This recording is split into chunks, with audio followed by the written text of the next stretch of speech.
Hi అండి. అందరికీ నమస్కారం. Welcome to my channel. ఈ వీడియోలో ఉద్యోగుల పెన్షన్ల కొత్త పీఆర్సీలో 12.74% డీఏ విలీనం.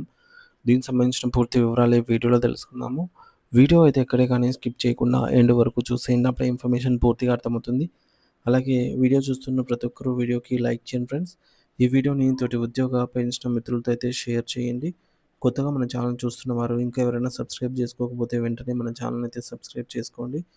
సబ్స్క్రైబ్ చేసుకోవడం వల్ల నేను చేసే ప్రతి ఒక్క వీడియో మీ వరకు రీచ్ అవుతుంది. ఇక ఆలస్యం చేయకుండా వివరాల్లోకి అయితే వెళ్ళిపోదాము. ఉద్యోగులు మరియు ఉపాధ్యాయుల పరిపాలన యంత్రాంగానికి వీరు వెన్నెముక వంటి వారు. సో, వారి ప్రయోజనాలను ఆర్థిక భారంగా అయితే చూడకూడదు ప్రభుత్వం.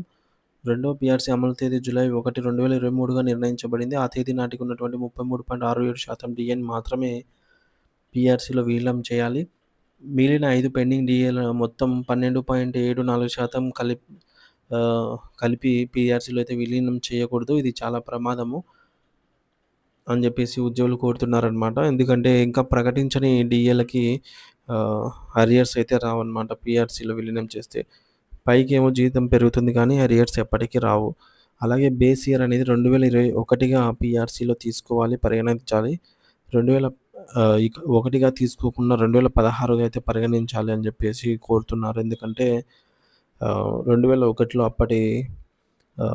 అప్పటికి ఉన్నటువంటి ఎక్కువ ఆహారం మీద మాత్రమే ఎక్కువగా అయితే వారు పరిగణించేవారు. కానీ ఇప్పుడు పెరుగుతున్నటువంటి విద్య, వైద్యం, రవాణా ఖర్చులు 30% పెరిగిపోయాయన్నమాట. సో, ఇప్పటి అవసరాలకు తగ్గట్టుగా ప్రామాణికంగా అయితే 2016 గానీ, లేదంటే 2026ని గానీ ప్రామాణికంగా తీసుకోవాలని కోరుతున్నారు.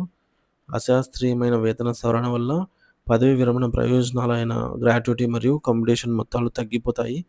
సో, పీఆర్సీ చైర్మన్ మరియు సీపీఎస్ గారి మధ్య జరిగిన భేటీలో నివేదిక సమర్పణ ప్రక్రియ అయితే తుది దశకు చేరుకుంది.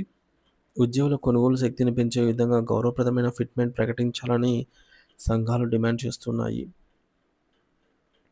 సో, తెలంగాణ రాష్ట్రంలో రెండవ పీఆర్సీ అమలు ప్రక్రియ ఇప్పుడు అత్యంత కీలక దశలో అయితే ఉందండి. జూలై 1, 2023 నుండి పెండింగ్‌లో ఉన్నటువంటి ఈ యొక్క వేతన సవరణలోన డీఏ విలీనం మరియు బేస్ ఇయర్ పైనే ఉద్యోగుల భవిష్యత్తు ఆధారపడి ఉంది.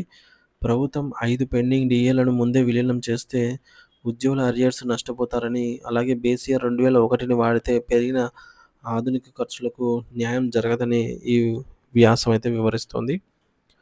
మరి పీఆర్సీ కమిషన్ మరియు ప్రభుత్వ ప్రధాన కార్యదర్శి మధ్య జరుగుతున్నటువంటి చర్చలు త్వరలోనే ఒక సానుకూల ఫలితాన్ని ఇస్తాయని, లక్షలాది మంది ఉద్యోగులు మరియు పెన్షనర్ల జీవితాల్లో వెలుగులు నింపుతాయని అయితే ఆశిద్దాము.